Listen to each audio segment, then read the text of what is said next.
of Contestants. Yes, that is right. That is our brand new name. I am, of course, of Mandy, and I am alongside Eric this evening. What's We up? will be looking at two competitors tonight. We will be looking at Matt and Kim. And all I've got to say about Matt is aggro. Aggro is going to be the theme tonight. This could be a very quick stream, Eric. Yes. Did you have an opportunity at all to take a look at the deck You lists? know, I looked at Matt's. That was about as far as I got, and I agreed with aggro. That was where I was Aggro is at. definitely the word. By the way, you'll notice I actually am moving today. Look at that. Oh, am I starting to lag again? A little bit. Are you lagging? It's not quite as fluid as it was, but I'm also running about 8 more things. That's okay. That's okay. Anyway. You know what? We're going to work through the lag here. I'm going to go ahead and let our competitors know that they can begin their match at any time here. Begin at any time. Yes. So a little bit about Kim. Last season, Kim was a top competitor in the round robin portion of the tournament, finishing, I believe she was 9-1, only losing to the other member of the Perkins clan there, her husband James, who came in with a ferocious control warrior. So. Yeah, no, this is going to be, I think this is going to be really interesting to see what happens here. Looking at Kim's deck, Kim has brought a Paladin deck. She's brought Shaman and has brought a Priest deck, which that should be kind of interesting to see. It's got this, it's got a combination. It looks like it has some element. For a minute. I don't know how long we've been talking.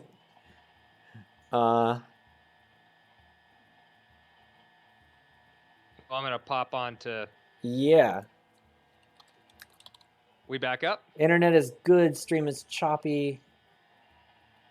Kyler's telling me about the stream going down. So, okay, it's back up. Stream is up. Sorry, everyone. We should be back online. Trying our best here with limited technology. Ouch. Everything worked before, I tell you.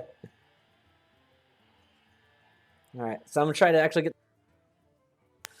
All right. Well, I've got it spectated here, so Excellent. I can at least provide a little bit of commentary on what we got. So I'm joining Matt. I will very shortly have it all. Whoa, difficult opening hand here for Matt. He has Mortal Coil, which is not necessarily something you want to see in your starting hand, and then Dr. Boom, but fortunately drawing into a Nerubian Egg, so that way he'll have something a little bit more substance there to play on turn 3. Taking a look here, Kim playing a more mid-rangey paladin. Usually that's indicative of what you see when you have a zombie chow laid down.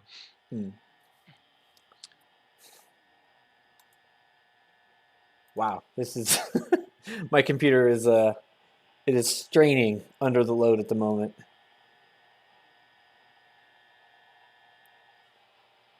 And right now on board. Yes, keep talking. Hearthstone is and a Dark Peddler. Dark Peddler, one of the great cards that was introduced in the new sets here. You play it, get to discover a 1 mana cost card, which I'm pretty confident is always power overwhelming. Well, power overwhelming is regularly featured. Of course, Blizzard has said that you have a 400% chance, increased chance of actually getting a class card, and it is. You disconnected. Yes, I'm aware. Thanks. Oh, man. Thanks, Hearthstone. All right, you know what? I'm gonna try something really quick. Let's see if this helps. Sorry, my face is going away for a second. You're gonna kill the. I'm gonna kill the feed there. So let's see if that makes it work any better. That can go away. Oh boy, we're starting to get trolled pretty heavily here. May want to increase the quality of the stream. We'll start losing viewership. Fair enough. We're going downhill. Well, actually, what we want to do right now is we wanted to introduce you to Windows 10 commentary here. We've got Implosion played on a piloted shredder, which was then followed up by a drop of an Argent Watchman by the piloted shredder after being hit for the remaining portion of its damage with a mortal coil. One of those TGT cards, Argent Watchman, was not really well received. In fact, you could even say that of the whole set, TGT in general was not well loved, except for some of its legendaries. Of course, bringing Justicar Trueheart into the mix there, which is seen in some of the more aggressive paladin decks that will occasionally feature that, or not aggressive paladin, but rather more of a mid-range paladin decks, as well as if you want tank up as a control warrior, Justicar is the way to get that. And there we see Eric's card, as he called it, Power Overwhelming, played on Nerubian Egg there to clear off the Sludge Belcher. And I like there that that we're keeping the other Nerubian Egg out there for possibility of a Consecrate against the Paladin there. Always got to be kind of aware of that, especially around your turn. What you're going to be doing on turn 3 and turn 4, that can really be affected by that. Okay. Stream is going. I'm back. I think my face is back too. You are back. My God. That was a rough start. You know what? They're not all going to be like this. It's true. Production value can only get better. But you know what? Yeah, I'm actually going to kill my face. That's definitely the problem. Oh, so okay. We're going to take that off. I'll have a proper webcam next week. Was testing that today. So. Well, you know, we were on a winning streak here. We were ranked 17 and we had several stars. I do think that we lost a couple. It is true. Let's. All right, here's what we're going to do. We're going to put this. Okay, and there comes down the Murloc Knight. Okay. 4-slot. The 4-slot in Paladin is really saturated. Oh my goodness. And the Murloc Knight produces Murloc War Leader, one of the great cards. Oh man. Buffing +2/+1 to all other Murlocs, including your opponents. You got to be careful of that. Yes, as the Warlocks are so wont to play Murlocs that you got to worry about it. Very old school. Very old school when Murloc Druid was a popular thing. There was also a Murloc Warlock deck. Okay. So hopefully the stream is looking better now. I put up my picture of my face instead of my actual face. So that should do for now. There. Solid board there for Matt.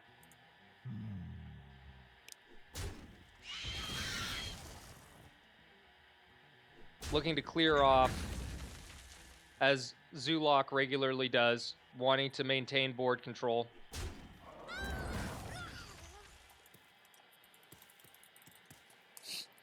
Again, I think taking the Direwolf into the Silverhand Recruit is not a bad idea here, just simply because you're already vulnerable to Consecrate with something like the Direwolf Alpha.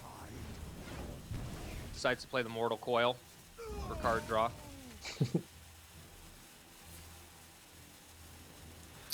More card draw. More card draw. All right, and here comes Tyrion. Absolutely, the wall. The wall of walls. And you know, that's I think why a lot of people will hold off on Paladin and playing any kind of playing your Iron Beak Owl. That's actually something that if I know that the game is going long, that's something that as I tap or I continue to draw, if I am playing a Zulok, that I'm really trying to dig for, because the answers to Tyrion, apart from say something like Shadow Word Death as a priest, there aren't really a whole lot of great answers to it. Obviously, dodging Big Game Hunter, being a 6/6 body, one of the few large minions that is able to survive the onslaught of that card. Yeah, I think the only real answer to Tyrion is like Entomb. Yeah, oh, definitely. Entomb. Yeah, Priest has a couple of great answers for it. Priest definitely has some responses to those larger cards there. And then, of course, if you are playing a much more control-heavy Priest, you may even be running something like a Harrison Jones at that point. Yeah. And be able to get rid of what will now be a much more difficult to get rid of Ashbringer for somebody who I know in this Zulok deck that does not run a Harrison Jones, nor is it running an Acidic Slime. If I'm looking at here correctly, take a look at his card list. I see no 2-cost Acidic Ooze.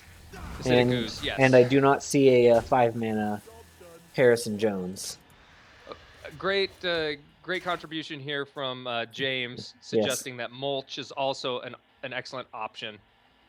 You could recycle if you're feeling saucy.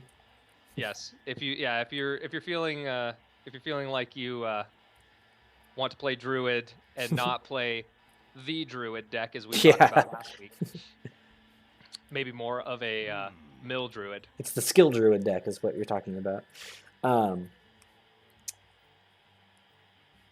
This is a difficult board. Yeah, this is board for Kim needs Consecrate right here. She can throw it. Well, and that was incredibly timely Lotheb too. Yeah, really pushing. Even though she didn't have the Consecrate there, had a quality in hand. Had she top decked the Consecrate, that would have put Kim out of range. It's true. Being able to execute that. Oof, yeah. This is looking dire for Kim. The aggro Zulok is feeling good. Did that just go to face? It did. That sucks. Oh, and then we've got a Defender of Argus here. Yeah. Fairly effectively locking her out. Plus Dr. 7. This game is looking real good for Matt. In fact, I think at this point, it's pretty much Consecrate needs to come 9, down. 10, 11. All he has to do is drop the Defender there and to go face. And we have game 1. Yeah, is it happening? It's happening. Count it. All right, game 1, which game 1, which everyone on stream saw all of, and that's what you will tell all of your friends. You watched the whole thing. Jeff commented that the Hunter hero power is the Tyrion counter, and I would agree. In fact, actually, if you were talking about wanting to see a quick resolution to something like your mid-range decks, the full-on aggro like Matt's playing, that'll give it some difficulty. Mid-range really is very dependent on getting that initial draw. Because you've got so much weight in the mid game, and with Paladin having a lot of 4-cost cards, you can sometimes find yourself doing the more traditional priest-like thing, which is turn 1, pass, turn 2, if you don't have shielded minibot, pass, turn 3, pass, and now you find yourself way behind on board against a hunter. Or against even an aggressive version of a Paladin. But now, can I tell you a fun fact about Matt's decks here? If you aggregate all of Matt's decks, he has exactly 1, 2, 3, 4, 5 cards above 4 mana. 5 cards? Wow. And of those, 1 is a Sea Giant. In fact, his Warlock deck has 4 of them. With the Doomguard, Lotheb, Boom, and Sea Giant. His Mage deck has exactly 1 card above 4 mana, which is Flame Strike. And his Hunter deck has no cards above 3 mana. Yeah, I did notice that. I looked at that going, oh my goodness, like they're usually something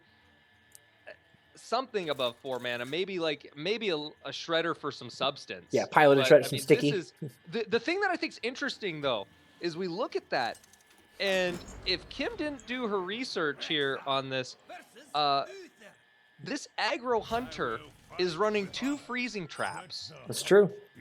Which is completely unusual. I mean, typically we would see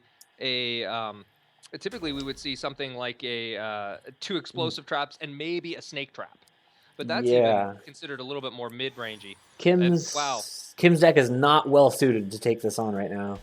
no, Oh, she got the true silver. That's good. True silver, but my goodness, take a look at.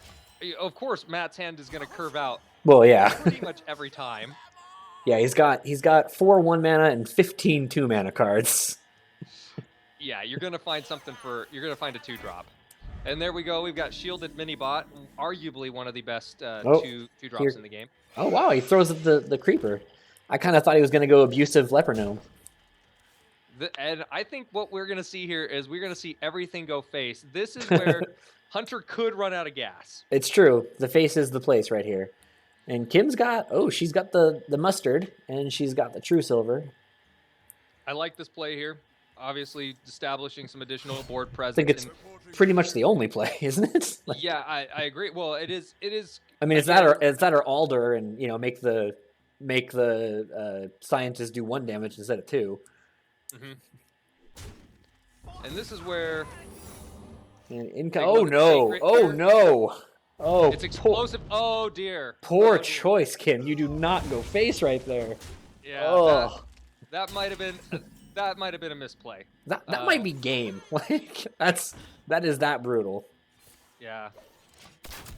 And Matt, intelligently, they're weaving in a hero power. Of course, you want to try and get into hero power as often as you possibly can. Especially if you can get it curved out. Now, I mean, it is arguable though that you might want to get down the Argent Horse Rider because it's a little bit more mana efficient, getting that down earlier and then weaving in your hero power a little bit later, maybe on turn 4, going something like Abusive Sergeant. Wow. On Kim's going straight for the Leper Gnome. Yeah, I don't know how I feel about that. I mean, I guess you don't have any great cards to play there, but you still almost would think about hitting the Leper Gnome with the Light's Justice and then playing something else. But And Matt also interestingly did only establishing the big pickup on turn 5. That's an amazing top deck. Mm-hmm. I actually like that. I like that play by Matt there. I think giving any more minions on the board there. Now he's got to get around. Sludge Belcher. Yeah. Which I think we're gonna see the kill command. Looks like he's going Argent and then Abusive. See, my thought is even if you draw the kill command out, great. The kill command was something other than your face. Wow, he just passed. That's crazy to me. Oh, he's expecting the Sludge Belcher to attack and get frozen. That's his play. All right, now we're gonna see. Wow, Kim with the joust. And barely. Yeah. Though she has plenty to joust against in this matchup. This is true. She's very likely to win jousts. Wow, Kim. When you only have cards Kim, up to 3. Did you see this play there from Kim? Passing instead of attacking? That was smart. Agreed. That takes some chutzpah. She must have done her research on this deck. Yeah, there's some chutzpah to not attack there. And then I really hope she attacks with the Tuskar to reset that back in the hand so you can get more health. I mean, I guess you could also do it with the Belcher. I guess has a similar effect, but I think that what Matt's hoping for here is to apply enough pressure that Owl doesn't come back to haunt him with a possible Tyrion draw, because obviously a great target there, Sludge Belcher with the Iron Beak Owl to start getting that minion damage in there. But if if we see this go past turn 8, there's always that possibility of Tyrion getting dropped, and I don't know if Matt is running but one iron. Yes, he's only running one Iron Beak Owl. Just the one hoot hoot. All right, so freezing on the Tuskar. That's kind of what I was hoping she would do. Get that health back, because she's going to win the joust. Well, almost guaranteed. Very likely. Very likely joust win here. And it looks like she's considering that play. Yep, she goes for it. Does she get the health? The joust win. All right, start clearing the board off. Get the health back. Smart plays from Kim. And do you just kind of see? I don't like that play. I would have. Is she hoping? Maybe she's hoping for consecrate. I guess I would have. Yeah, I would have killed both. I would have killed both 2-1s there. Because it's not like Matt's running any, Houndmasters. That's gonna matter. And the other thing too that Kim may want to start doing is that's great. She's forcing him to trade. That is huge. Well, that's interesting. He's at 29 health. I don't really see that as being necessary. No. But what I was gonna say is that, if establishing a little bit more board presence with the Aldor Peacekeepers, there's really no reason in this particular scenario to keep those in your hand. Those will just become dead cards over time. From all the high attack minions he's playing. Yeah, exactly. I mean, you've got absolutely nothing in there that's got an attack above 3. Arcane Golem. Excuse me. Arcane Golem will have 4 attack. Man. Another freezing trap for her. Is he gonna kill it? Is he gonna kill it? Aw. I was kind of hoping she could run it there and get it frozen. James is suggesting that removing the Haunted Creeper very intelligently will get rid of the beasts on the board, because the spiders are not actually beasts, and so they're there's Elder. You deal with kill command. That's true. I mean, I agree with him, the idea behind it. I just feel like, I don't know, at that point, I would not be so worried about health. That kill command is like my biggest concern here. I would rather get rid of the immediate damage. Yeah, well, and there's the big game hunter. And wow, yeah, big tempo play here. Yep. No, I think I think Kim's line of play. I think Kim's pretty well got it. I mean, and this is what I was talking about really early on. There is that you start running out of gas. It is the downside to the face hunter. Well, I mean, to be fair, she got the Tuskar twice off the freezing trap. That's going to help. Yes. Oh, absolutely. Now the question is, does she lead properly and attack first with the Argent Protector to get more Divine Shields out?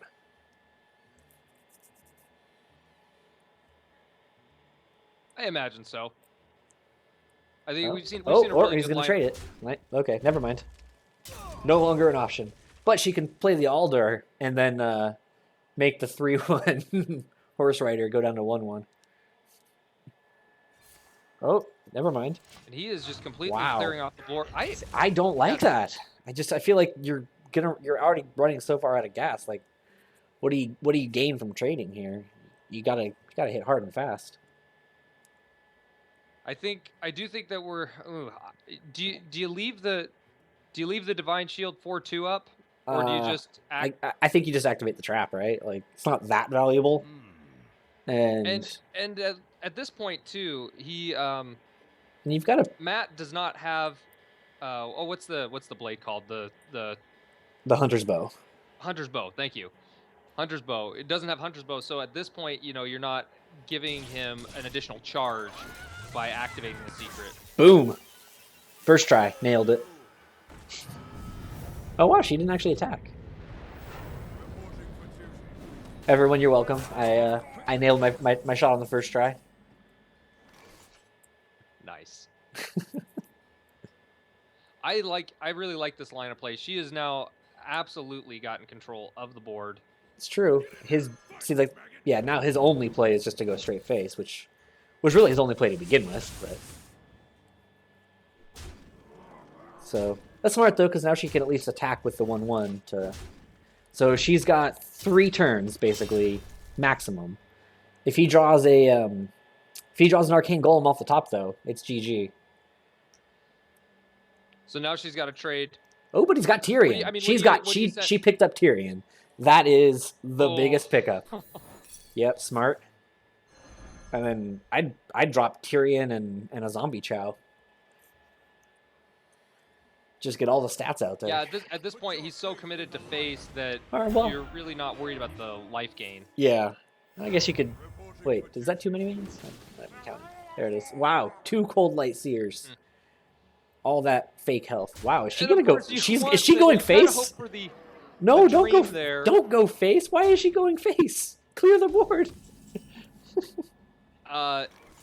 Oh, that... You see what I'm saying? Do you see what I'm saying? Yeah, that was a mistake there. Yeah, that's game. And that's a lethal mistake. That's game. Man, why? I don't understand. Kim, I'm sorry, Kim. Maybe she was just thinking, I'm gonna, take a risk and just end the game. End the game next turn. Yeah, that's a rough way to lose it. And Matt goes. Matt takes it. Matt takes it. He is up 2-0 right now. I know we're about. We're gonna see a switch by Kim to a different deck, or do you think we're gonna see her continue with the same deck here? I mean, she doesn't have to contend with the secrets against the mage deck. True, and looking at this deck, among aggro mech mage. Yeah, this is such an interesting kind of version of mech mage where we've got a mechanical yeti in there. I mean, this is truly almost like open up your card collection and type in mech and just start throwing some stuff in there to see what happens. Harvest Golem, popular card at one time. Yeah, you certainly see it, and I've done some of the math on it. It's like if it was all one body, I mean that's a 4/4 for 3, which is that's a dancing S word, which is something, but yeah, he's So can I just say that he's running 2 gorilla bots. So all I want to say about that is he had better damn well pick a Mimiron's head. Like if he doesn't, all the mechs he's running. If he doesn't get Voltron out to win his last match, I will be very disappointed. Oh, she does switch up to the shaman. Okay. She's got the gold totem golem. That's pretty huge. Yeah, that adds some extra value to it. You remove the overload when it's golden. Man, that would make the shaman card so much better. Yeah, so this is a bloodlust shaman. So really, what we're looking for is kind of early on board control, eliminate tempo. Yep. Which is going to be extremely difficult now that Mech Warper was left unchecked. I mean, there wasn't a whole lot that she could do at that turn, but yeah, at this point she's got to wait for either coin out Feral Spirit maybe, or coin out the Lightning Storm, and then hope you hate to do that because then you're left going into turn 3 with a turn 1 play. It's true. Does she Feral Spirit? We're seeing her go lean toward Feral Spirit. Yeah, I don't hate that. I mean, Matt's probably going to play the Tinkertown and the Snow Sugar, I would guess here.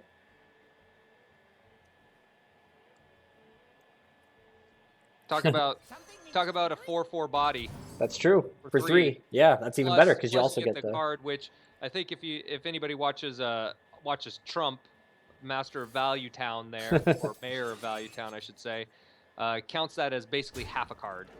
Nice. We have half cards out of it. We have an important question from Jeff, who asks Andrew if he thinks Hearthstone is similar to Magic in the sense that control is greater than mid-range, is greater than aggro, is greater than control. So that kind of rock paper scissors sort of design element. I think that is the case, though it seems to me that with the more linear nature of Hearthstone, which is to say that you don't have the issue of land being mixed in with you don't have the issue of land being mixed in to generate your mana. Your mana is always going to increase up to 10. A mid-range deck can sometimes pull off a very aggro feel, depending on which cards you draw. Now, of course, that can also happen in Magic too, but it's less. I think it's less prevalent because in those more mid-rangey type decks in Magic, you have a little bit more. You splash a little bit more mana to try and deal with the higher curve that you have. Oh, can I just say really quick? I think Kim probably has a full clear here if she gets lucky with whatever the shredder drops. A 3 on that on the shredder, which every time I get that played against me, it rolls a 3. Wow, so she got it. Can I say my play would have been the Flame Tongue with the spider to kill the shredder, and then to go with the lightning storm, figuring that the 2-drop was likely to have 2 health anyway. But it still worked, and that's pretty huge. Yeah, a little riskier play. And she can. Ugh. Do you play the defender on the Flame Tongue? Suggesting that mid-range paladin deals very nicely with control warrior, and I think that my reasoning still stands in answering basically Jeff's question in a nutshell. Is that yes? Wow. Your mid-range decks can have enough aggression in them if you curve out right that your warrior just isn't able to pile on enough armor. And then you've also got to deal with a fairly substantial late game. When you've got oh my goodness. For the record, Mirror Entity just popped down, and Kim is in prime position to play Dr. 7. That is a rough play. Yeah. Does she recognize it? Maybe play the Thunder Bluff, and then Hero Power? Is Matt running any other secrets? Oh, she's got it. Well done. Wow. He is running 2 Mirror Entities. Those are his only secrets. I say that was well played by Kim to avoid the temptation, and she gets the 2/2 with Taunt. To avoid the temptation to play out Boom there, that's pretty big. And even drawing such an interesting inclusion there, the Mirror Entity. Well, I mean, when you're running this kind of very tempo-based, get lots of stuff on the board quick, I mean, it kind of makes sense. It just gives you extra stuff to rush down their face with. It totally makes sense. I'm just so much more accustomed to seeing the cookie cutter tempo mage, which is Flame Waker with Mana Worm. Yeah. And basically, you've replaced every card that was formerly Mech Mage with its spell driven counterpart. Yeah. And there's Dr. 7. What a smart play though to play around that Mirror Entity. Yeah, that was well done. I'm not sure I would have done that. Like just in the heat of the moment, I might have gone for it. Although I guess if I was looking at his deck list and I saw he only had the 1 secret. True. Then like you would know. So to be fair.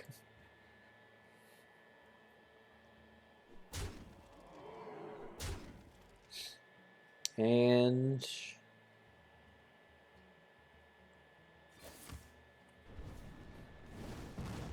that poor sheep. Never saw it coming.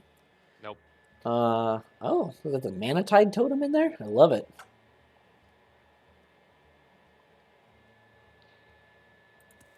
Wait, I thought I got rid of that thing. So James's argument in the chat there is that that control is actually pretty solid against your aggro your aggro type decks because they can outlast. I'm not entirely sure. I mean, the pinnacle of control deck I think right now is the Control Warrior. There is some there. Entomb has really boosted the control priest. I really don't like that Rockbiter there, like at all. I really would have preferred to see a Healing Wave or even a Manatide there, and then just run the Boombot into the 2/1. But in kind of looking at Matt's collection here, or his deck list, we don't have a lot of burst. It's true. I don't think we're gonna see. I mean, the risk would be that all you have 2 frost bolts and a 2 frost bolts and Is he your running an Ice fire. Lance? He's not even running an Ice Lance. How about that? No, yeah. So I mean, in And this, he's only running 1 Frostbolt for that matter. Oh yeah, that's true. So really, there's not a whole lot of risk there. I do think we're gonna see Healing Wave come down now, and oh, nice. Wow, huh? See, again, I don't know that I like taunting no Healing those, Wave. but well, you think he just figures that they have to get through his wall, and if Matt can pull down the Flame Strike off the top right here, then he's in a good spot. Running 1 of, which is a pretty low probability. We got 17 cards here. So 1 in 17. Who wants to do the math? 1 out of 17. That's a little bit better than 5%. So like 7% ish. Okay, he's got 2 more chances. Arcane 2 more chances. Intellect. He wants it. The Cogmaster, no. It's okay. There's got a Gorilla Bot. He can get Mimiron's head.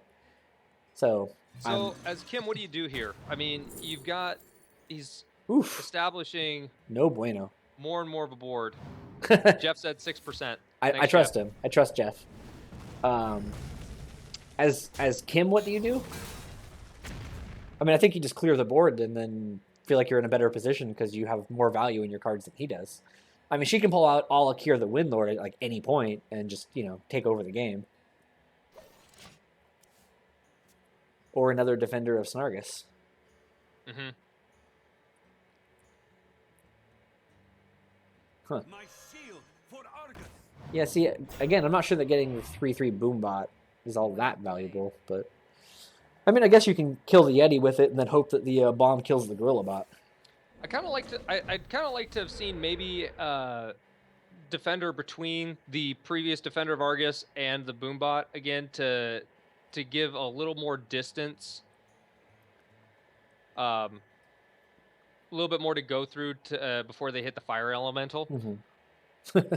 Oh, that arrow's going the wrong way.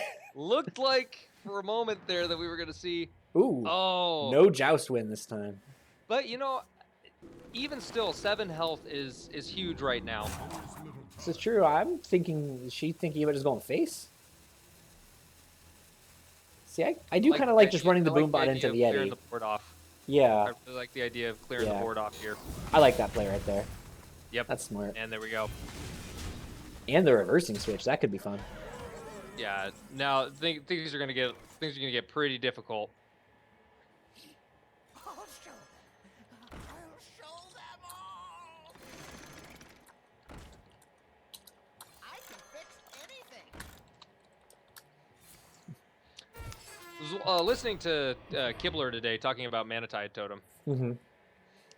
And just it's not really. It's one of those cards that if you can get it to stick on the board for any length of time, it has tremendous value. But it just seemingly at its 3 cost. You look at something like Arcane Intellect. Yeah, which it basically guarantees you 2 draws. It gives you 2 draws off the top, and the Manatide Totem has to last at least 2 turns to get the same value over time, as opposed to instantly. Yeah, I don't mind running it sometimes if I've tried out a couple, control. Flame Strike! What a timely card. Praise the light.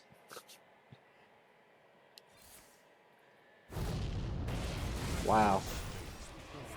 And he's got the clear. That is rough.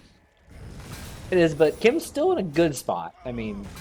Oh, yeah, she's in unfortunately, her hand... It's true. I mean, she drops really the Manatide, then... top decks. And knowing that we have Mirror Entity there... It's true. I mean, do you drop the Manatide Totem? I mean, I almost think you have to. Because the thing is, Matt's going to get the card after his turn, right? He's not getting it before the turn. So you are still at least getting... Manatide Totem, you do your Totemic Call.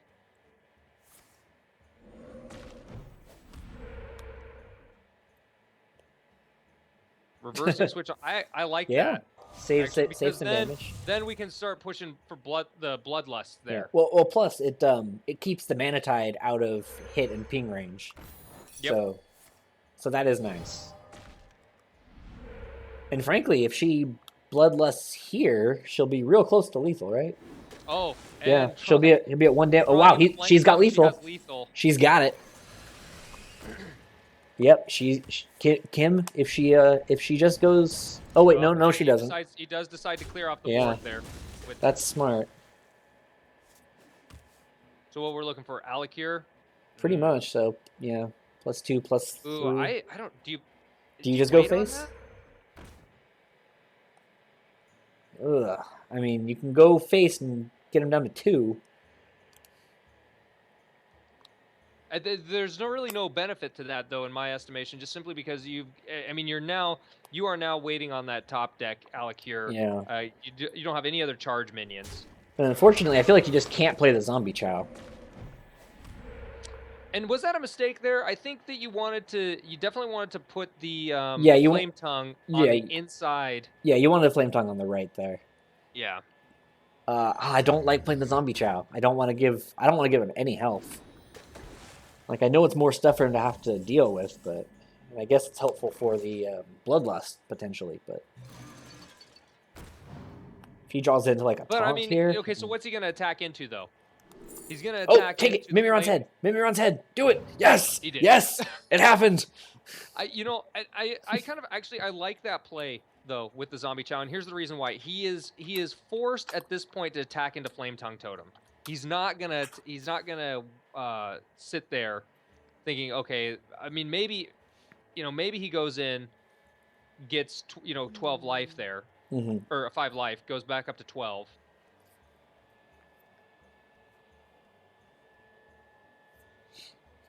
I don't mind it as much. Ooh. Wow, now you can kill the chow without even. Wow. Brutal. Takes out the Mana Tide. That's an interesting choice. Because now Kim can Bloodlust, and I think that's lethal, right? 5, 7, yeah, 7 with Bloodlust. 7. Yeah, see, I don't like that. You gotta clear that. Ooh. That's harsh. So Kim takes it. We are taking a look at Miriam's. I can't believe it. I'm so sad. What is it? Mimirons? I've always said Mimorons. I don't know if that's right. Mimorons. That sounds better. How would I know? Like, no one ever plays it, so like, how do you even know? Wow. And the zombie chow. The extra damage needed. All right. We have our first non-sweep of the Hearthstone Invitational, for short, Hearthstone Invitational. Actually, no. Our first non-sweep. The other one was James. James and JP. JP did take a game off of his brother there. I guess I should have said our first streamed non-sweep. There we go. So Kim, with her shaman, is trying to pull it back. So now we know Matt has to stay with the mech mage here. It's true. You're gonna have to win with all 3 decks at some point. What deck does she decide to? She goes back to the mid-range paladin, which is kind of what I figured. You asked for it. Which hopefully does a little bit better than did before. Then we can see the game 5. I'm pretty excited. Oh, what a great start! See, wow. That's the kind of start that I'm talking about with mid-range. Man, that is the dream right there. That's 1, the nuts. 2, 3. The and, most and powerful 4 cards. 4. Oh my goodness. Man, nuts. If it were a true silver, that would be. I mean, maybe not a true silver, but if it were a shredder, that would be the ideal hand. I don't think it gets any better than this. No, this is pretty much perfect. Matt, I think you got to coin out that 3-drop. Wow, and he goes for the goal instead of the spider tank. I guess it's more sticking power, but wow, and a 5-drop. Kim is just this game is going to get out of hand very, very quickly. Yeah, we might be looking at game 5 right here. If you trade into that? I mean, I like it. Yeah, I mean, I like it because then you got your muster. You just run your Light's mean- Justice. Because it's not like One he's running for any kind of board clear, you know, outside of the one flame strike. But you got a lot of turns It- before that comes out. And that is such a dominant board right now. Yeah. And I think at this point, the earlier that she can trade in the zombie chow, get the least amount of value out of the life gain for the opponent, the better. Yeah. Ooh, Matt does not even drop. Wow. Doesn't even drop a minion. That's interesting. I mean, on the bright side, Kim doesn't have a good 4-mana play here. So she's off curve, which means, you know, she's pretty much boned, I think. She's got no chance. I think hardly. Turn 5 looks really... Ooh. Goes for the other zombie chow there. I don't know if I like that, because if you're gonna start pouring on the damage, Yeah. I don't, you know, Once- you don't at this point now you don't want to. If he can stay alive long enough to get Flame Strike out, then he's got a He does chance. have in hand. It's true. Ooh, here we go. Two armed Quartermaster. men. Two armed What men are a- coming what a out. Great draw. Was that Wow. off the top there? Yeah, it was. That quartermaster was off the top. Wow, she's gonna trade. Well, I guess it avoids the blast mage, but oh no. Do you? Oh boy. Do you take and run the zombie chow in? Maybe you run the second chow in. I mean, I'm not sure any of it matters all that much. Like, I'm not even sure I would have traded the shredder. Like, I think I just would have gone face. And he's down to a 1-turn clock here. Yeah. He needs to double coin out the flame strike, and yeah, Matt's gone. What was I'm not entirely sure what he was accomplishing with that. I think that was the GG running into the quartermaster. 2, 5, 8, 10, 12. Okay, and 13 with the weapon or with consecrate. It's GG. And I think she'll see that. And there. the Tyrion. That's a just pretty to add, straightforward play. just to add insult. Oh What? no! No, She's no. gonna trade in the zombie chow. Did just she not count your- count it up? Count your damage, Kim. I mean, it's nice to trade in that he can't get any other secrets, but But, there you go. okay. We see Do it. the mouse over the consecrate. I think that extra silver hand is just for funsies. May he bear witness to the awesomeness of this consecration. Yes. Okay. We have a match. Oh my goodness. Going down Well played. to the final game. That's right. That was a turn 5. Well, turn 6 technically lethal. Mhm. And the player that wasn't playing aggro had the turn 6 lethal. All right, so Mech Mage needs to step it up. And actually, in talking to Matt about this, he brought up this as his weakest deck, which, looking at it, I agree. I don't think that this is the strongest of his 3 decks. So But we are facing something that we haven't seen this is yet, the which Dragon is a Priest ish. Do we have any other priests in the tournament? I don't think so. I can do a quick check. We have JP runs a priest, and that is it. There are 2 priests, one from JP, one from Kim. Okay, so of the minority The light shall bring victory. You asked for it. running priest, So the Dragon Priest, fairly, although I find the 2 Dark Cultists very confusing. I agree. That's an oddity to me. It's especially when you could just play a couple Northshire. She has 2 Northshire clerics, plus two But what Azure a great- Drakes. What a great hand for Dragon Priest there. It's true. You just coin out Plenty of dragons for activation. Yeah. I mean, it's not saying it's not looking good already, really, but I just question that, but whatever. I like to get early tempo. I like that coin. I mean, I've always been of the opinion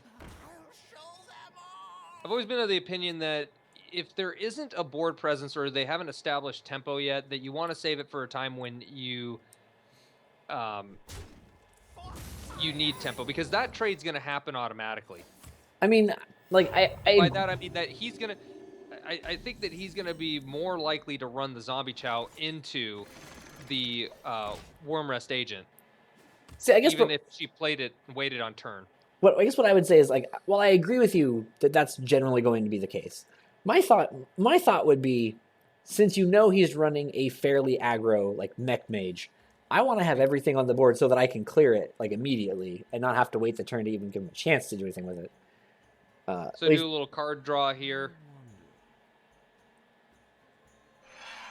Decides to play the Twilight Whelp. No, I like that. Get to the Marinity out the way, and then I think if you power word on the Whelp, it makes the polymorph a lot harder to decide who to play it on. Because you figure, I'd be really surprised if he played the polymorph. I guess. Does he just heal? And she's going. I like this line of play. Okay. I think this makes sense, because then you're going to eliminate a body off the board. And then you're going to follow that up with Twilight Guardian, though we have a really nice answer in Fireball right after. It's true. Had he have played the power word, he would have had more cards for the Twilight Guardian. Mm-hmm. Wait, is that true? Because he would have used the power word to get a card. I feel like that's not a true statement. Well, I'm sorry, say that again? Ignore me. Rank 16, 18 commentary? Rank 18, yeah, we dropped down quite a bit. Yeah, due to our faltering at the very beginning, not technology. Hey, I'm not dragging you down with me. Due to my faltering. This was not a team falter. All right. Cogmaster. Wow. So now we've got both secrets out of the way here. It's true, although Kim needs to put a body on the board. Not a whole lot of good stuff to drop right now to activate that. I mean, hey, she's got to put something down, because you can't just not. But I mean, do you get the card draw from I think either one is not bad. Like the Black Wing, at least you kill something with it, which is nice. And the Azure Drake, like, at least you get the card draw and he doesn't. So it's, I don't think there's anything wrong with either play, really.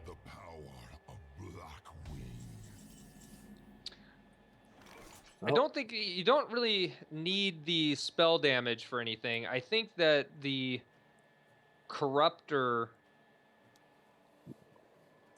Yeah, no, I like. The more I think about it, the more I actually like that. I like that line of play there. Have you played much in the way of Dragon Priest? No, I have. I've played against it a lot. Mm-hmm. I played against it a lot when it was like the prevalent deck for a little while. It went through a phase where for about a full season or a full month there, it was extremely popular, and I think it was popularized by Kalento, who came up with. I mean, it looked like you kind of threw just a bunch of dragons in there. The other one that didn't have a lot of staying power was Dragon Paladin. That there are a couple of cards in there that contribute to Dragon Synergy, but the Dragon Consort didn't really have the staying power as your Dragon Priest. Do you just polymorph it and go face? That would seem silly. But maybe you wait until Kim plays Valen's Chosen on it or something. Yeah, not a lot of value on that polymorph there. I guess what else could he be waiting for, really? I mean, apart from... Well, Nefarian. Kim has Nefarian, right? Kim has Nefarian in hand, though, of course, we're privy to that information, and she's not, and Matt's not. Yeah, he's slacking, man. Get that intel. Yeah. Yeah, Ysera would be another great target too. Unfortunately, Kim's got that Shadow Word Death, which I think is going to be pretty hard to activate.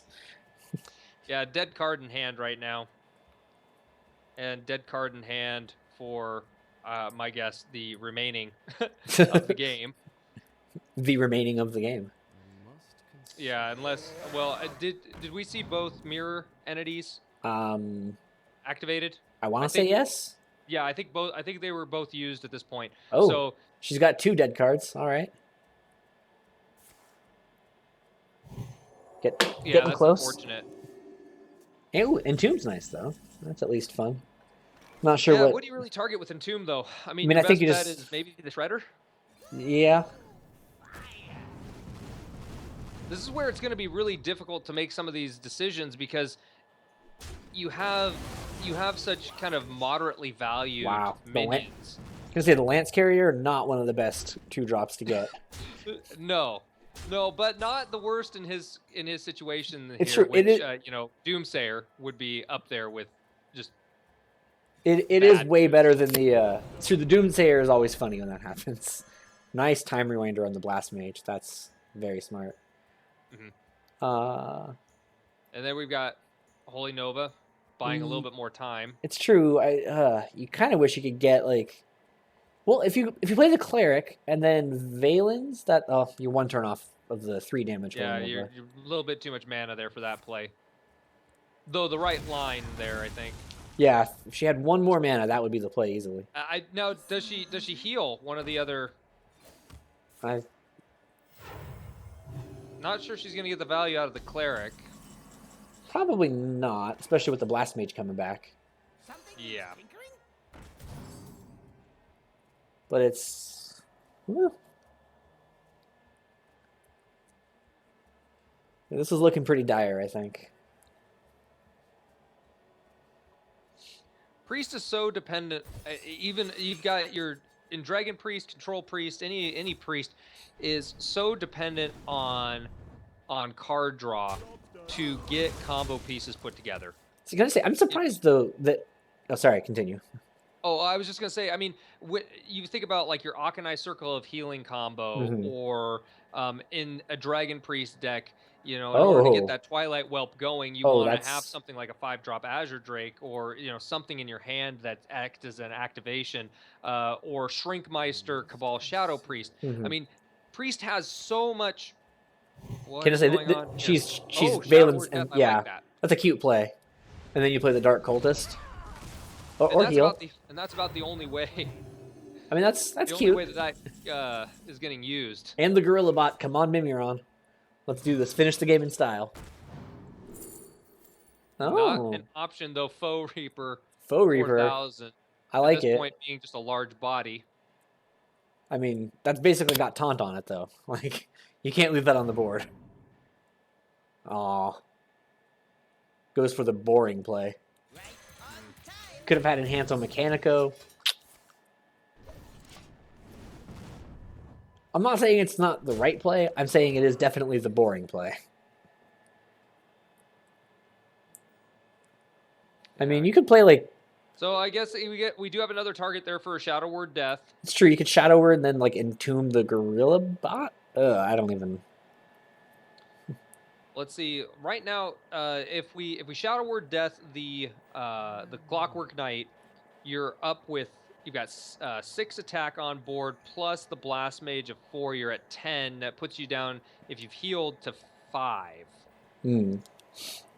Basically, if he pulls out the Fireball, you're hosed.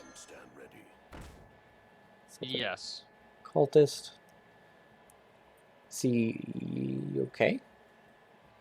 But in any case, just kind of getting back to the key to Priest, it's very, very difficult. Wow. 5, 8, 9, 10, 11. If he just plays the Blast Mage and hopes to get lucky. Oh. I kind of like just. So he's gonna board clear here. Oh well, he's putting himself in range-ish of the Holy Nova. At least 2 of the minions can be killed by it. Unfortunately, there's no way to Holy Nova and then Entomb to get rid of something. Emperor activation. Well, I mean, which does this in time? I don't think this deck features an Emperor. Yeah, see, I would have really liked her to play the Shadow Word the previous turn there. Yeah. Okay. I mean, I guess the Holy Nova keeps you alive.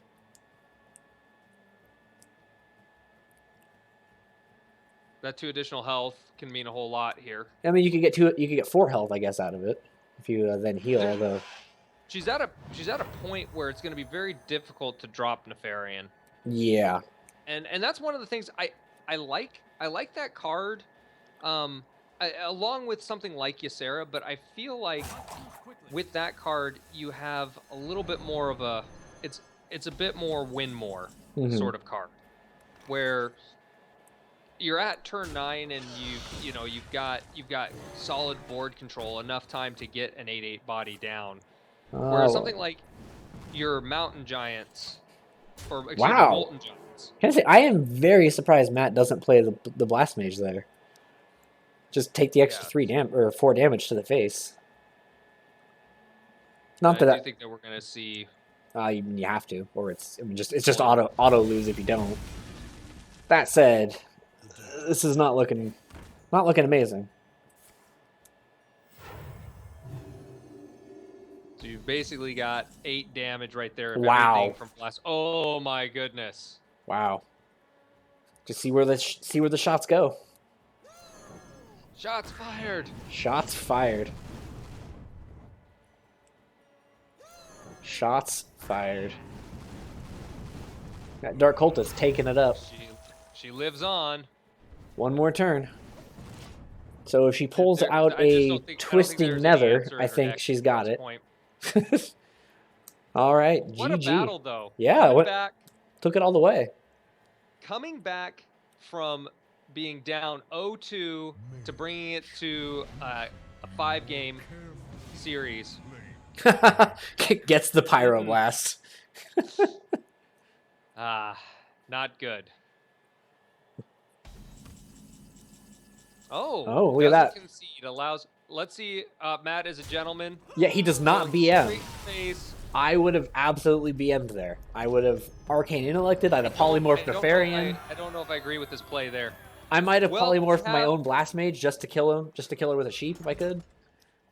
What a great battle. We had our first to 5. First series to go to 5 games. We don't have anything set up for any kind of post-game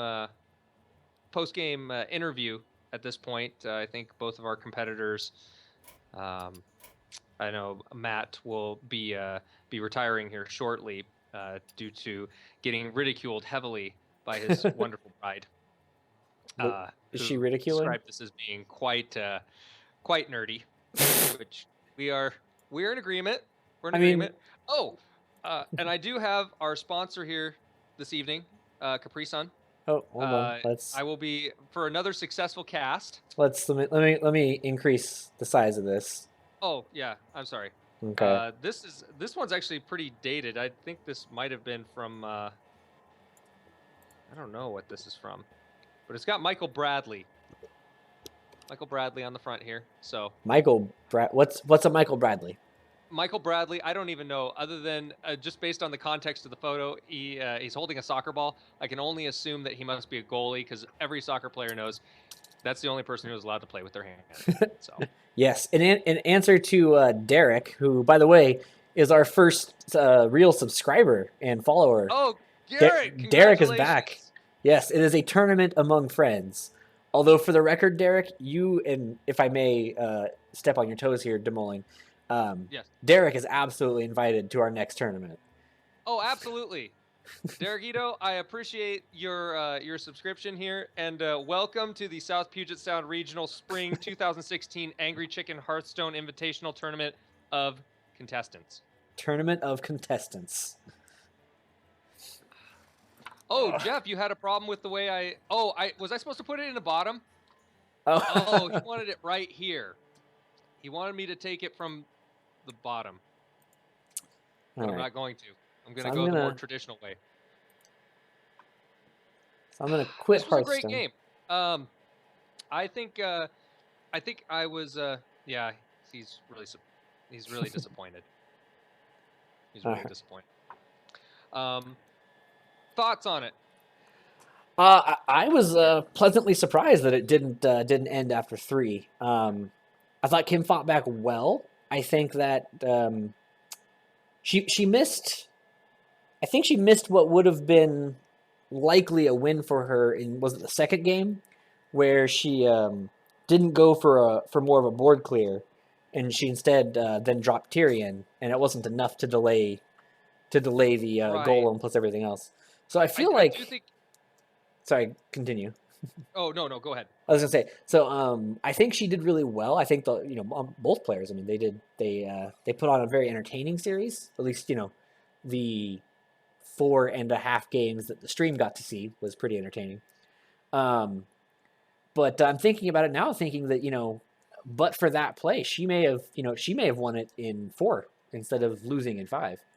Um, so I think that's true, and that just goes to show you one minor mistake. yeah. Well, and frankly, and I think that the logic, if we could talk to her, I imagine the logic was, we're putting him on a 1-turn clock.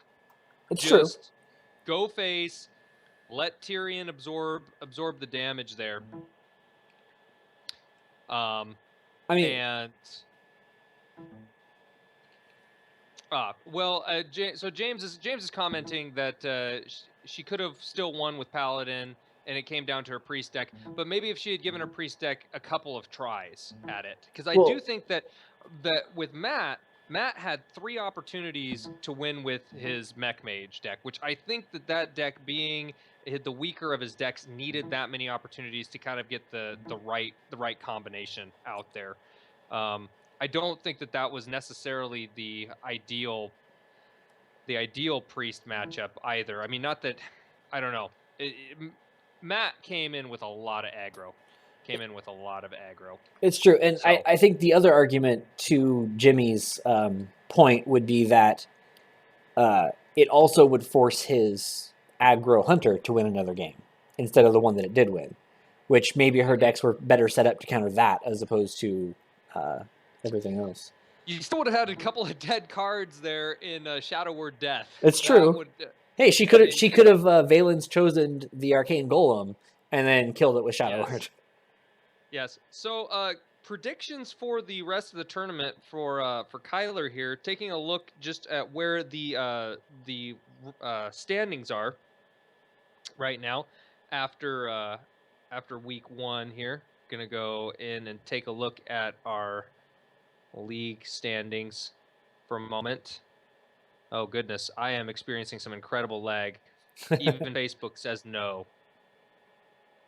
Let's see here.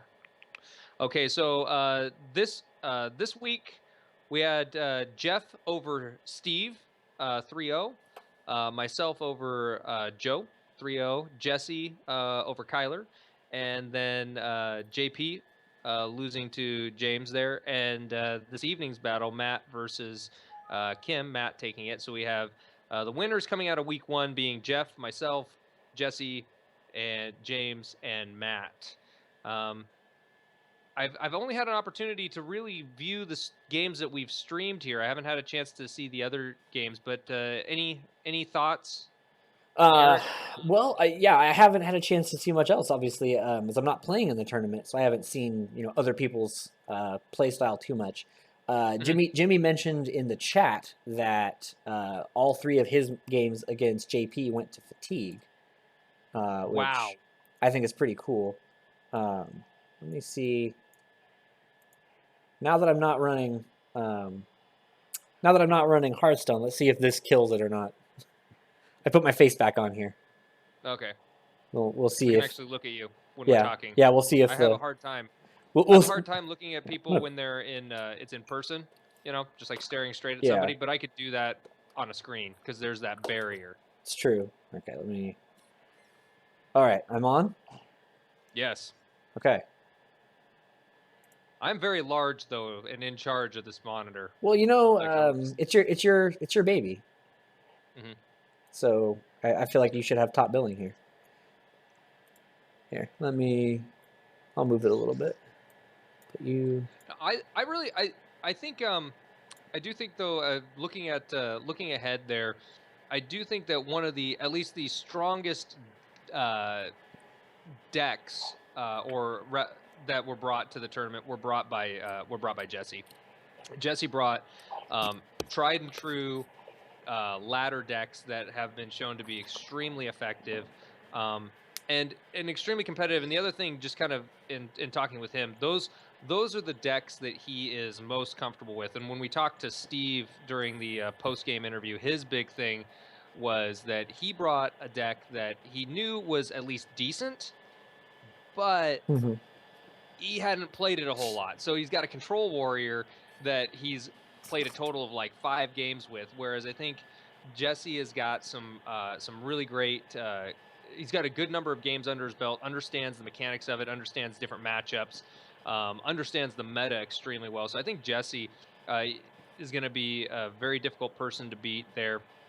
I also think Jeff did his homework too and brought a really solid. I like that mid-range hunter. I've actually been playing a little bit of that very same deck that Jeff is bringing to the tournament. I've been playing it on ladder, and in the last 2 days here, went on a great win streak and went up from rank 18 to 11 in in just a couple of.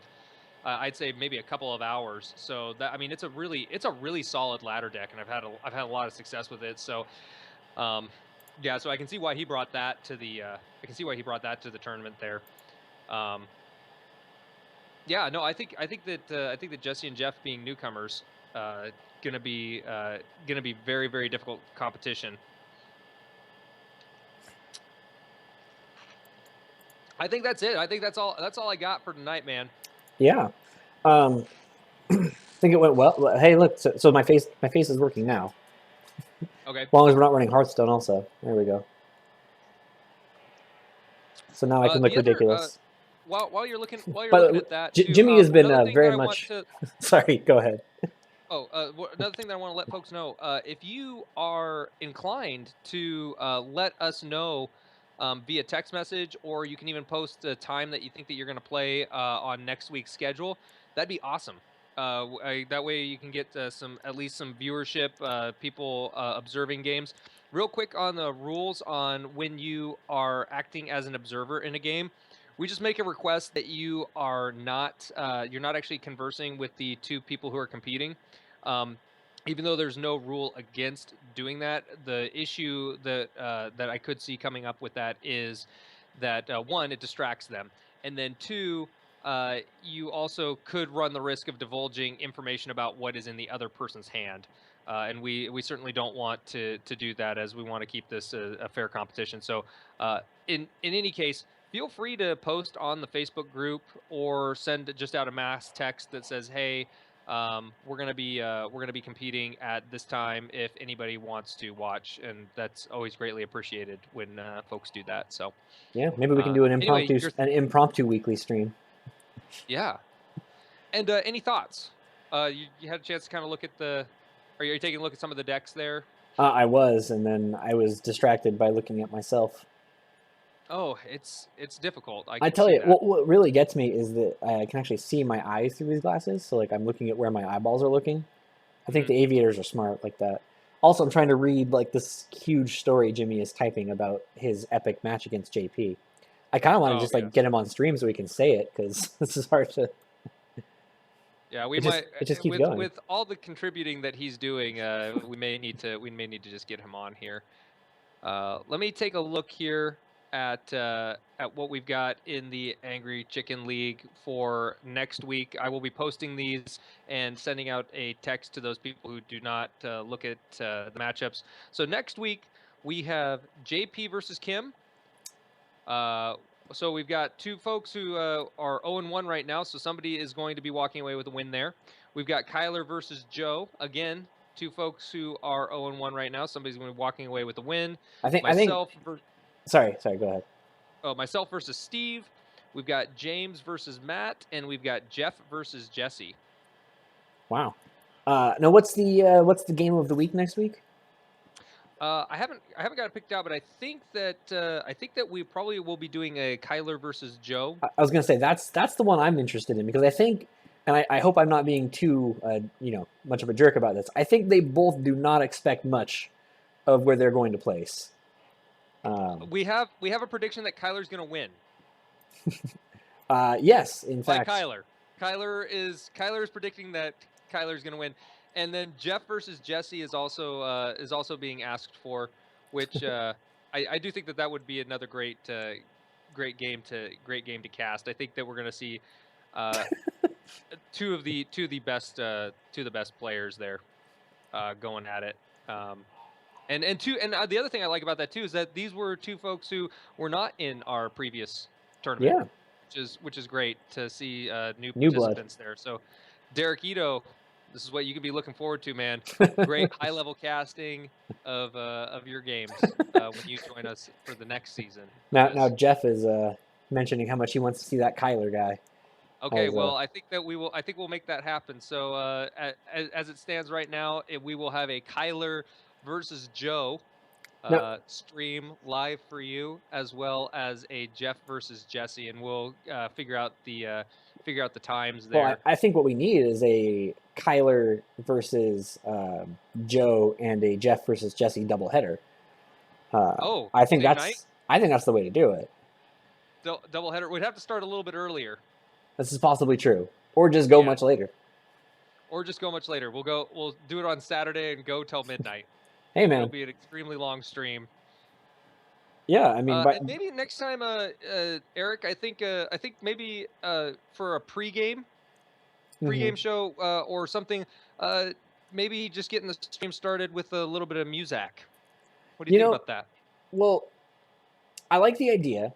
One of the downsides to the YouTubes and is that YouTube, much more than Twitch, is very picky about licensed music. Oh, really? Yeah, they are. Weird. I don't think a live stream is going to have any issues with it. But one of my concerns is that they do have some kind of filter, I think, that goes through. And if it detects, I don't know exactly how it works, but I know that they will mute portions of the VODs if they pick out music that is, copyrighted or whatever. Okay. However, James is also recommending that we talk about how great Robinson Cano is for 15 minutes before the game. I have absolutely no interest in talking about baseball. I know that there are some guys who play baseball. I don't know anything about baseball. You don't know anything about baseball? Didn't you totally pie Joe? Yes, and in fact, for the record, everyone, if you go to the channel you are currently watching, the Bob the Fish 2 YouTube channel, you can look for the video entitled The Reckoning 2. That's the word 2 spelled TWO, I think. And you will find a video of me putting a pie in Joe Armstrong's face. As Joe Armstrong deserves that pie, you should watch it and enjoy yourself. That's my plug for myself. Excellent, excellent. Well, this has been a Bob the Fish 2 production and featuring the South Puget Sound Regional Spring 2016 Angry Chicken Hearthstone Invitational Tournament of Contestants. That is all accurate. I feel like we should put these into a playlist, or rather I should put these into a playlist. I need to get some kind of channel moderator to handle all of my fan business and all the 5 folks that are watching still, which we greatly appreciate you watching. I know we have greatly digressed here. That's pretty much what happens. That's pretty much how we end the show. We have no great way of ending this thing. Well, let's here. Let me I'll get it. So let's vamp for one more second, and I'm gonna find the right way to end this show. Yeah, just completely end it. Yeah, good. We could end it with GG. That does that. Well, GG. Man, okay, you're stealing that from Day 9, clearly. Yeah. I do watch a lot of Day 9, and Day 9, that guy has a lot of things to say. Sometimes a little bit convoluted. I don't mind. Actually, not sometimes. All the time. Day 9 is fun. There we go. Day 9 is fun. I had no frame of reference other than Hearthstone, and I had no idea why people were watching him so much, other than his sheer entertainment value, because he was a terrible Hearthstone player. Not terrible. I shouldn't say that. He is a above average Hearthstone player. Jeff hates Day 9. Okay. Okay, this is my handwriting. I don't know him personally. So deal with it. with my mad paint We're gonna skills. watch you. We're gonna watch you do Microsoft Paint. Hey man, that's the new thing on Twitch. You know, it's Twitch Creative. All right, so let me add this And in. I didn't know that. I didn't know that he was a. I didn't know that he was a great. I didn't realize that he was a great StarCraft player, and that was Oh, in his really day. where he got his following, being phenomenal at that game, and then started streaming Hearthstone and other kind of random games. All right, Yes, I agree, Jeff. Watch the Kibs. Love Brian Kibler. That guy provides a lot of great insight. Yeah. Don't draw. Oh, there we go. There we go. Okay, here we go. Bam. So we're signing off with There we go. That's Microsoft Paint art. That's not even art, man. That's just what happened. All right. Yes, Day 9 was himself actually a very good StarCraft player. He, I think, once took like 8th at WCG. Of course, that's only because there were only like 4 Koreans there. So, yeah, he was actually better than his brother, who is more famous probably as a caster. Obviously, as a caster, he's the most famous one there is. And now he just plays Hearthstone largely because it's easier and he has a real job, so he can't spend all of his time playing hard games. Yes. Derek Ito, to answer your question, where can you look for more information on this? I can invite you into the Facebook group, and that would require, of course, maybe providing some means of contacting you, and which you can, since you are friends with Eric on Hearthstone there. We can get you connected with the Facebook group, and you can follow the goings on there. Yeah, people are going to be very confused by my names if we keep changing what my name is. People are going to be very confused if we keep changing like what my name is depending on the circumstance, whether it's Eric, Enrique, or Bob the Fish. Uh-oh. Well, no, this is Bob the Fish Productions of the South Puget Sound Regional Spring 2016 Angry Chicken Hearthstone Invitational Tournament of Contestants. Yes. So and you are Enrique, and I am Mandy. Yes. And that is one pink GG. That's right, GG. My paint skills, they're on point. They are. Now, what even is Jimmy writing? I don't know what that means. It looks like a cheat code from an old video game. Not sure. Anyway, next level paint. So yeah, thanks for having me to do the stream. I will definitely be around for next week, and we'll figure out who we're gonna watch and what's going on. Yeah, well, I think we got that's call not out from the call out from the streamers themselves, or that's what it is. Now, viewers themselves. Here's the reason why. We're watching Tyler and Joe, and we're watching Jeff and Jesse. Oh, fair enough. Now, see, the problem with that acronym that Jimmy put in there is that it's wrong. The name of the tournament has some numbers in it, and he did not represent any of the numbers in his acronym. So correct. Until he does that, I do not recognize that as the official acronym of the South Puget Sound Regional Spring 2016 Angry Chicken Hearthstone Invitational Tournament of Contestants, which again, he's missing some letters. But you have to actually, there is a pause. It's true. The original wording is Tournament of Champion Contestants would be, yes. I think, the way to. Wow. I think that there's something about. I think wow. There's a lot to be. I think. Eric, you're. Can I just say I think was it?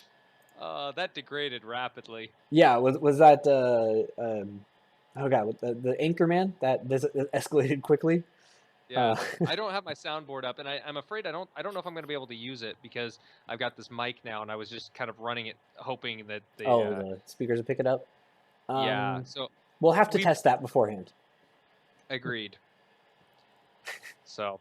All right. Well, GG Mandy, GG everyone. Thanks for hanging out. This was actually about a half hour less than the last stream was, despite despite going 5 games as opposed to only 3. Yes. I think clearly they were great, and I'm so glad that Kim kind of kept it together. Yeah, she came right back. You know, I don't know how positive she was feeling, but man, come back from an 0-2, bring it out to a 5 game. Yes, and good news, next week I will have my actual webcam so that my face can be going while Hearthstone is running. I don't know why they are mutually exclusive at the moment. Probably a lot of bandwidth.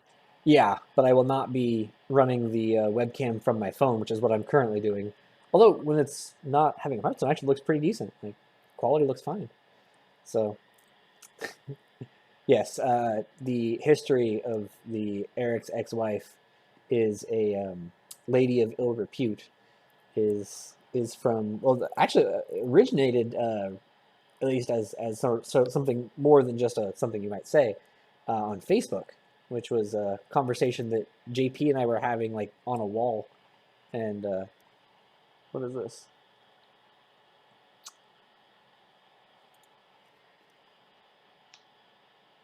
Make this. All right. Oh. Anyway, yes, it escalated quickly on the Facebook wall, wherein JP very quickly escalated the argument into your ex-wife is a whore. And Curtis was very worried about that because he was not privy to the previous jives that we had in person. And so he thought that like JP was really, really getting like personal and inappropriate and taking it way over the top for something that did not warrant it. Gotcha. Which was hilarious, but we're cool. Anyway, GG everyone. I'm going to hit stop in 5, 4, 3, 2. And we're out.